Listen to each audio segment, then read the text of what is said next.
Hello twelfth class, good morning बच्चों। मैं John ma'am बोल रही हूँ, आपकी ज्योग्राफ़ी की मैम। एक बार मैं फिर से आप सभी ट्वेल्थ क्लास ज्योग्राफ़ी के बच्चों का आप ऑनलाइन क्लास में स्वागत करती हूँ। बच्चों, पिछले दिनों हम लोगों ने ज्योग्राफ़ी की जो सेकेंड बुक है, भारत के लोग और अर्थव्यवस्था, है ना, इसका हम लोगों ने लेसन 4 शुरू किया था। लेसन का नाम क्या था बच्चों? मानव बस्तियाँ ना। तो इसका हम लोगों ने ये पहला भाग पिछले दिनों पढ़ा था। आज हम लोग इसका सेकेंड भाग यानी सेकेंड पार्ट पढ़ेंगे और लास्ट पार्ट है, ठीक है। तो आज हम लोग पढ़ने से पहले जो पिछले दिनों हम लोगों ने पढ़ा उसको एक बार रिवीजन कर लेते हैं। तो पिछले भाग में हम लोगों ने पढ़ा था मानव बस्ती का क्या अर्थ है या किसको कहते हैं। मानव बस्ती के प्रकार पढ़ा था हम लोगों ने। 2 प्रकार थे, ग्रामीण और नगरीय बस्तियां। फिर हम लोगों ने देखा था ग्रामीण और नगरीय बस्ती में अंतर, ठीक। फिर हम लोगों ने उसके बाद देखा था ग्रामीण बस्तियों के प्रकार जिसमें हम लोगों ने 4 प्रकार देखे थे। गुच्छित बस्तियां, अर्धगुच्छित बस्तियां, पल्लीकृत या पल्ली बस्तियां और परिक्षिप्त या एकाकी बस्तियां। उम्मीद है बच्चों आपको ये जो हमने पढ़ाया था याद होगा। तो आज हम लोग आगे चलते हैं और हम लोग दूसरा अधिवास बस्ती का प्रकार कौन सा था? नगरी। हम लोगों ने ग्रामीण पढ़ लिया, अब हम लोग आज पढ़ेंगे नगरीय बस्तियों के बारे में ना। तो चलते शुरू करते हैं। तो आपको पिछले दिनों बताया था नगरीय बस्तियां क्या होती हैं। नगरीय बस्तियां वो होती बच्चों जिनकी ज़्यादातर जनसंख्या जो है वो द्वितीयक और तृतीयक, है ना, कार्यों पर क्या होती है? निर्भर होती है, संलग्न होती है, ठीक है। और नगरों का आकार भी क्या होता है? गांव की तुलना में बड़ा होता है, घना होता है, ठीक है। तो आज हम लोग शुरू करते हैं नगरों का विकास। कैसे भारत में नगरों का विकास हुआ? तो भारत में नगरों का विकास जो है वो हमारा जो प्रागैतिहासिक काल है ना, उसी समय भारत में नगरों का विकास शुरू हो गया। और जैसा कि हमारे 2 प्राचीन शहर हैं, मोहनजोदड़ो और हड़प्पा। तो मोहनजोदड़ो और हड़प्पा जो सिंधु घाटी सभ्यता के समय अस्तित्व में आए थे, वो इसके क्या हैं? उदाहरण हैं। तो प्रागैतिहासिक काल से लेकर, है ना, और जब हमारे देश में यूरोपीय लोग आए, है ना, 18वीं शताब्दी में जब हमारे देश में यूरोपीय आए यानी यूरोप के जो विदेशी लोग आए, उनके समय में भारत में बहुत सारे नगरों का क्या हुआ? विकास हुआ। तो नगरों के इन विभिन्न विकास को हम विभिन्न युगों के आधार पर, है ना, निम्न भागों में क्या कर सकते हैं? वर्गीकृत कर सकते हैं। नगरों के विकास को हम विभिन्न युगों के आधार पर, विभिन्न पीरियड के आधार पर, कालों के आधार पर हम 3 भागों में बांट सकते हैं या वर्गीकृत कर सकते हैं। पहला नगर कौन सा है बच्चों? प्राचीन नगर। दूसरा नगर कौन सा है? मध्यकालीन नगर। तीसरा कौन सा नगर है? आधुनिक नगर। तो हम लोग जल्दी से देखते हैं कि ये तीनों नगर हैं क्या? प्राचीन, मध्यकालीन और आधुनिक। तो प्राचीन नगर जैसे नाम से ही स्पष्ट है, प्राचीन मतलब पुराना, यानी इस तरह के नगरों का विकास भारत में आज से हज़ारों साल पहले हुआ। यानी कुछ नगर तो ऐसे हैं जिनका ऐतिहासिक जो पृष्ठभूमि है वो 2000 साल से भी अधिक वर्षों का है। भारत में आज भी बहुत सारे हमारे प्राचीन नगर क्या हैं बच्चों? स्थित हैं, पाए जाते हैं, अस्तित्व में हैं। जैसे आपका वाराणसी, है ना, प्रयाग यानी इलाहाबाद, पटना यानी जिसको हम पहले पाटलिपुत्र बोलते थे, मदुराई, ये भारत के प्राचीन नगर हैं। इन नगरों का विकास क्यों हुआ? इन नगरों का विकास जो है धार्मिक और सांस्कृतिक केंद्रों के रूप में हुआ। तो ये हो गया प्राचीन नगर। सेकेंड नगर कौन सा है? मध्यकालीन नगर। मध्यकालीन यानी मध्य इतिहास का जो आधुनिक और प्राचीन पीरियड के बीच का जो समय है जिसको हम बोलते हैं मध्यकाल। इस समय भी बहुत सारे विदेशी भी रहे, है ना, भारत में आए, जिनको हम उन्होंने बहुत सारे नगरों का क्या किया? विकास किया। तो भारत में जो है वो 100 नगरों का जो इतिहास है ना, वर्तमान के जो 100 नगर हैं उनका इतिहास जो है वो मध्यकाल से जुड़ा हुआ है। और ऐसे नगरों का जो विकास हुआ है वो ज़्यादातर रजवाड़ों और राज्यों के मुख्यालयों के रूप में हुआ है। तो जो हमारे मध्यकालीन नगर हैं, जिनका विकास मुग़लों के काल में या उनसे पहले जो विदेशी हमारे भारत में आए, उन्होंने उन नगरों का विकास किया है। तो किसके आधार पर किया? रजवाड़ों के और मुख्यालयों, राज्यों के मुख्यालयों के रूप में इन नगरों का विकास किया। अब कौन कौन से मध्यकालीन नगर हैं? तो आपका दिल्ली, जयपुर, लखनऊ, आगरा, नागपुर और हैदराबाद, है ना। तो ये हमारे मध्यकालीन के नगर हैं। तीसरा नगर कौन सा है? आधुनिक नगर, यानी वो नगर जिसका विकास भारत में तब हुआ जब अंग्रेज़ और बाकी जो यूरोपीय लोग भारत में आए, उन्होंने इन नगरों का विकास किया। क्योंकि उनका उद्देश्य क्या था बच्चों? व्यापार करना था ना। तो व्यापार के उद्देश्य से उन्होंने बहुत सारे ऐसे नगरों का विकास किया ना, जिसमें आपका सूरत है, दमन है, गोवा है, पांडिचेरी है, मुंबई है, चेन्नई और कोलकाता।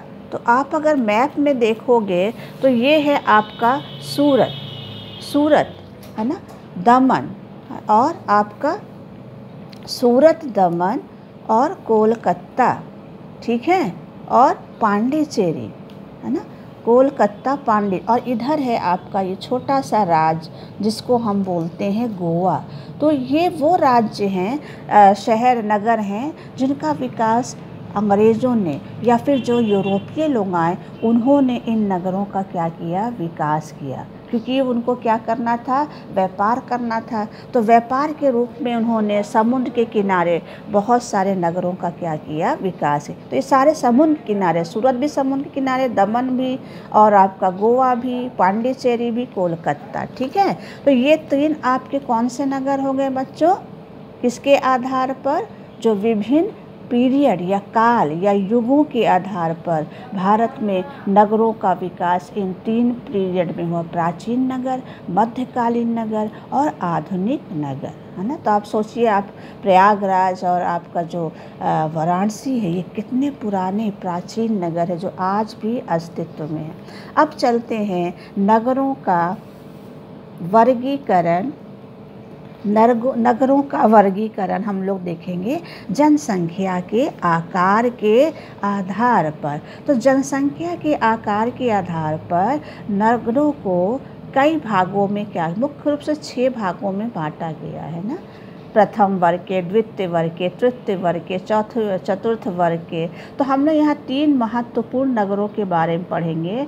पहला है नगर, दूसरा है महानगर और तीसरा है मेगा नगर। तो नगर, महानगर और मेगा नगर में क्या अंतर है ना, ये हम लोग देखें। तो नगर बच्चों वो होते हैं जहाँ आबादी यानी जनसंख्या 1 लाख से क्या होती है? अधिक होती है ना। तो 1 लाख से अधिक जनसंख्या वाले जो शहर हैं उनको हम नगर के नाम से जानते हैं। इनको प्रथम वर्ग के नगर भी कहा जाता है।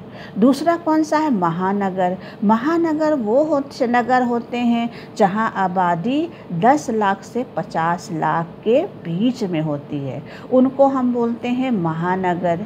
और मेगा नगर क्या होते हैं? मेगा नगर वो होते हैं जहाँ जनसंख्या 50 लाख से ज़्यादा होती है। तो आपका मुंबई है, दिल्ली है, कोलकाता है, चेन्नई है ना, ये सब क्या है बच्चों?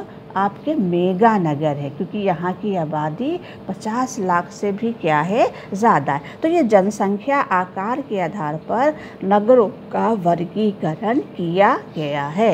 अब चलते हैं नगरों का वर्गीकरण कार्य के आधार पर या नगरों का प्रक्रियात्मक वर्गीकरण। प्रक्रियात्मक मतलब कार्यों के आधार पर, कार्यों की विशिष्टता के आधार पर, है ना।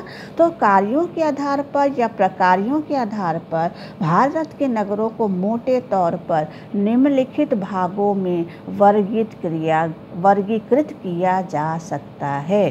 तो कौन कौन से हैं कार्यों के आधार पर नगर? प्रशासन शहर और नगर, औद्योगिक नगर, दूसरा है परिवहन नगर, तीसरा है वाणिज्यिक नगर, चौथा है खनन नगर, पांचवा है गैरिसन या छावनी नगर, और छठवा है आपका धार्मिक और सांस्कृतिक नगर, और सातवां है शैक्षिक नगर, 8वां है पर्यटन नगर। तो कितने हो गए आपके? 8 नगर। किसके आधार पर? कार्य के आधार पर या प्रकार्यात्मक वर्गी प्रकारों के आधार पर। सबसे पहले हम लोग देखें प्रशासन, शहर और नगर। तो प्रशासन से संबंधित आपको समझ में आ रहा होगा कि ये नगर ज़रूर है ना क्या होंगे यहाँ पर, जो हमारे कार्यालय है, मुख्यालय है प्रशासनिक, वो इन नगरों में पाए जाते हैं ना, इसीलिए इनको बोला गया है प्रशासन नगर या शहर। तो क्यों बोला गया? क्योंकि हमारे ज़्यादातर जो प्रशासनिक मुख्यालय होते हैं है ना, एडमिनिस्ट्रेटिव जो बिल्डिंग्स होती हैं वो इन्हीं नगरों और शहरों में पाई जाती है, इसलिए इनको बोला गया है प्रशासन नगर। अब कौन से नगर आते हैं? तो आपका नई दिल्ली है ना, जो भारत की राजधानी भी है, चंडीगढ़ है ना, भोपाल, शिलोंग, गुवाहाटी, इम्फाल, गांधीनगर, जयपुर, चेन्नई और श्रीनगर। ये सब कौन से नगर हैं बच्चों? प्रशासन नगर या शहर। इनमें से ज़्यादातर जो हैं वो राजधानियाँ भी हैं है ना। तो अब चलते हैं, दूसरा नगर कौन सा है? औद्योगिक नगर। औद्योगिक नगर आप जानते क्यों बोला जाएगा? ज़रूर यहाँ उद्योग धंधे होंगे, उद्योगों का रूप में ये नगर जाने जाते होंगे, इसलिए इनको क्या बोला गया है? औद्योगिक नगर।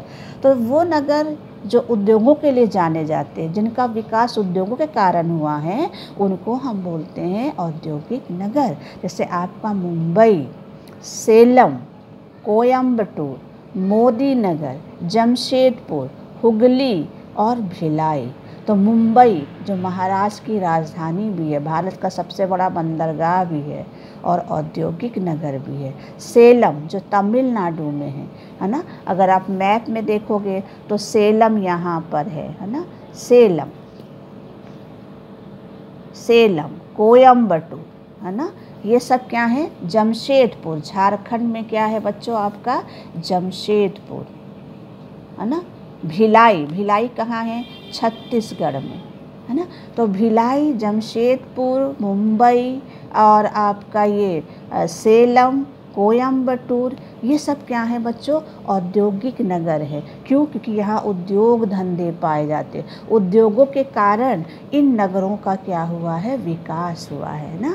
तो इसलिए इनको बोला गया है औद्योगिक नगर। ठीक, अब आता है तीसरा नगर कौन सा? परिवहन नगर। परिवहन नगर है मतलब ज़रूर यातायात, सड़क, रेल के रूप में ये जाने जाते होंगे, इसलिए इनको हम परिवहन नगर कहते हैं। अब कांधला क्या है?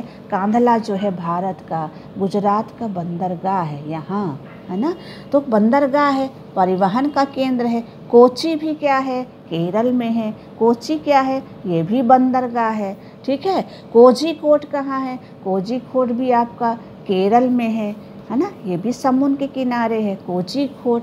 ठीक है। उसके बाद विशाखापट्टनम कहाँ है? विशाखापट्टनम आंध्र प्रदेश में, ये भी बंदरगाह है। इटारसी है, इटारसी कहाँ है? ये आपका इधर है महाराष्ट्र में है ना, इटारसी है ना।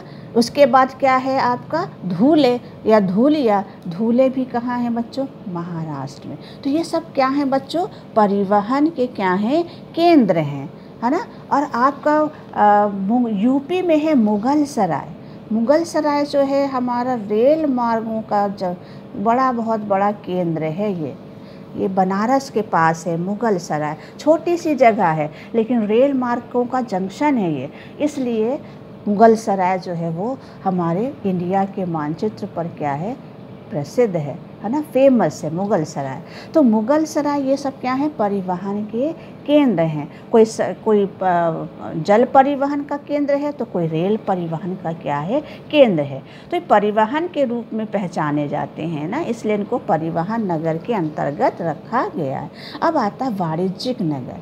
वो नगर वाणिज्यिक नगर होते हैं जो व्यापार और वाणिज्य के कारण विशिष्टता प्राप्त कर लेते हैं, या वो शहर जो व्यापार में या वाणिज्य में क्या करते हैं? विशिष्टता रखते, अपनी एक अलग पहचान रखते हैं, उनको हम बोलते हैं वाणिज्यिक नगर। अब कौन कौन से वाणिज्यिक नगर हैं? एक तो आपका कोलकाता है, आपका सहारनपुर जो उत्तर प्रदेश में है, सतना जो मध्य प्रदेश में है। सतना जो है वो सीमेंट के लिए जाना जाता है ना, सतना और इधर आपका क्या है बच्चों, सहारनपुर।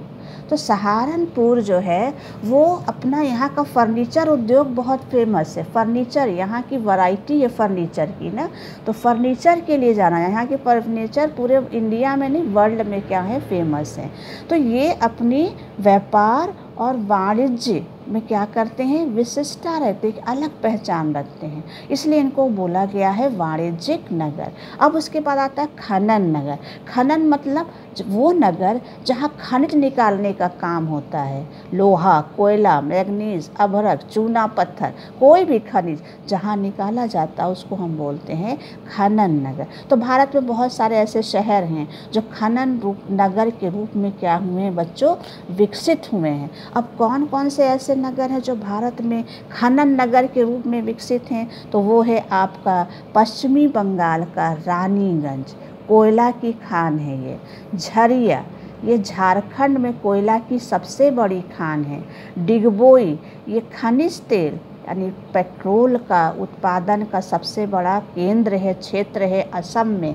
अंकलेश्वर, ये भी तेल उत्पन्न करने का क्षेत्र है, कहाँ है, गुजरात में। सिंगरौली, ये भी कोयला उत्पन्न करने का क्षेत्र है, मध्य प्रदेश। ये देखिए डिगबोई, ये है असम में, है ना। डिगबोई, ये है अंकलेश्वर, है ना, अंकलेश्वर, अंकलेश्वर तेल क्षेत्र, ये है अंकलेश्वर। और क्या है आपका झरिया, झरिया जो है कोयला उत्पन्न करने का क्षेत्र है। रानीगंज जो कहाँ है, पश्चिमी बंगाल में। तो ये सब क्या है बच्चों, खनन नगर है। क्यों खनन नगर, क्योंकि इनकी पहचान किसके रूप में है, खनिज क्षेत्र के रूप में, खनिज निकाला जाता है, इसलिए इनको खनन नगर के अंतर्गत रखा गया है। अब आता है गैरिसन नगर, या जिसको हम छावनी नगर भी कहते हैं। आप सोच रहे हो कि गैरिसन नगर क्या होता है। गैरिसन नगर या छावनी नगर वो होते हैं जहाँ पर सेना या सैनिकों का निवास पाया जाता है। वो सेना, वो सैनिक जो शहर या नगर की सुरक्षा के लिए होते हैं। तो वो नगर जहाँ सेना का निवास हो या सैनिकों का निवास हो, उसको हम बोलते हैं गैरिसन या छावनी नगर। अब भारत में कौन कौन से गैरिसन नगर हैं, तो अम्बाला जो हरियाणा में है, जालंधर जो पंजाब में है, बबीना जो मध्य प्रदेश में है, महू ये भी मध्य प्रदेश में है, उधमपुर जो जम्मू कश्मीर में है। तो इनको देख लेते हैं। ये है उधमपुर जो जम्मू कश्मीर में है ना। उसके बाद है ये महू, महू जो आपका मध्य प्रदेश इंदौर में है। बबीना ये भी कहाँ है बच्चों, मध्य प्रदेश में है। तो ये सब कौन से नगर हैं बच्चों, ये हैं आपके गैरिसन नगर या छावनी नगर। तो महू, बबीना, उधमपुर, अम्बाला, जालंधर ये सब गैरिसन नगर है, छावनी नगर, यानी वो नगर जहाँ सेना रहती है, सैनिक रहते हैं। ठीक है, अब चलते हैं आगे। अब आता है हमारा धार्मिक और सांस्कृतिक नगर। धार्मिक और सांस्कृतिक नगर वो होते हैं जो धर्मों के ना या संस्कृति की से जुड़े होते हैं, यानी उनका विकास जो है धर्म के कारण या फिर संस्कृति के कारण क्या होता है, हुआ है। तो बनारस आपका कैसा शहर है, धार्मिक शहर है। मथुरा, अमृतसर, पुरी, अजमेर, मुदैर, पुष्कर, तिरुपति, कुरुक्षेत्र, हरिद्वार, उज्जैन, आपने इनका नाम तो सुना ही होगा। ये सब क्या है बच्चों, धार्मिक और सांस्कृतिक केंद्र हैं। वाराणसी आपका उत्तर प्रदेश में है ना, यहाँ पर प्रयागराज के पास है इधर, ठीक। और उसके बाद आपका क्या है बच्चों, ये है पुष्कर राजस्थान में, इधर ही आपका अजमेर है, ठीक है। और क्या है बच्चों आपका पुरी, पुरी उड़ीसा में है ना। और क्या है आपका उज्जैन, उज्जैन यहाँ है मध्य प्रदेश में। और क्या है आपका कुरुक्षेत्र, कुरुक्षेत्र हरियाणा में है, दिल्ली के पास इधर कुरुक्षेत्र, ठीक है। और क्या है आपका हरिद्वार, हरिद्वार कहाँ है, हरिद्वार आपका उत्तराखंड में है, ठीक है। रुड़की जहाँ है यही हरिद्वार। उज्जैन, तो ये सब क्या है बच्चों, अमृतसर जो आपका पंजाब में स्वर्ण मंदिर है। तो ये सब आपके क्या हैं बच्चों, धार्मिक और सांस्कृतिक केंद्र हैं, है ना। यानी इनकी पहचान जो है वो शुरू से ही धर्म और सांस्कृतिक नगर के रूप में रही है और आज भी इनकी यही पहचान है। अब आता है शैक्षिक नगर, वो नगर जिनका विकास शिक्षा के केंद्र के रूप में हुआ, वो शिक्षा के केंद्र हैं। तो कौन कौन से नगर हैं बच्चों जो जिनका विकास शैक्षिक नगर के रूप में हुआ है, जो शिक्षा के केंद्र हैं भारत के? तो अलीगढ़, है ना, और रुड़की, अलीगढ़ जहाँ मुस्लिम यूनिवर्सिटी है ना, रुड़की जहाँ इंजीनियरिंग कॉलेज है, बनारस जहाँ आपका काशी विद्यापीठ है, और इलाहाबाद यूनिवर्सिटी, है ना। तो ये सब क्या है बच्चों, शिक्षा के केंद्र भी हैं, है ना। इलाहाबाद, वाराणसी जो है धार्मिक केंद्र भी हैं, सांस्कृतिक केंद्र भी और शिक्षा के केंद्र भी हैं। इनकी पहचान एक शैक्षिक नगर के रूप में भी है। अब आता है लास्ट, पर्यटन नगर।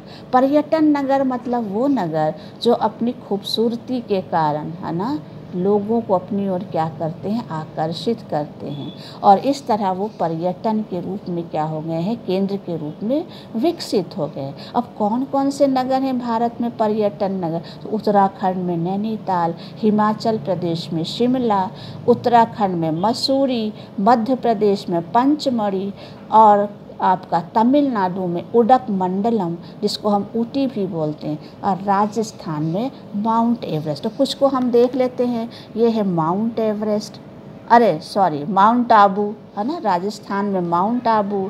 और उसके बाद इधर आता है आपका तमिलनाडु में उडगमंडलम, यहाँ पर है ये जगह, है ना, ऊटी भी जिसको हम बोलते, उडगमंडलम, ऊटी। और क्या हम लोगों ने पढ़ा, इधर हम लोगों ने पढ़ा नैनीताल, उत्तराखंड में शिमला, है ना, शिमला इधर है आपका, ठीक है। इधर चलोगे तो दार्जिलिंग।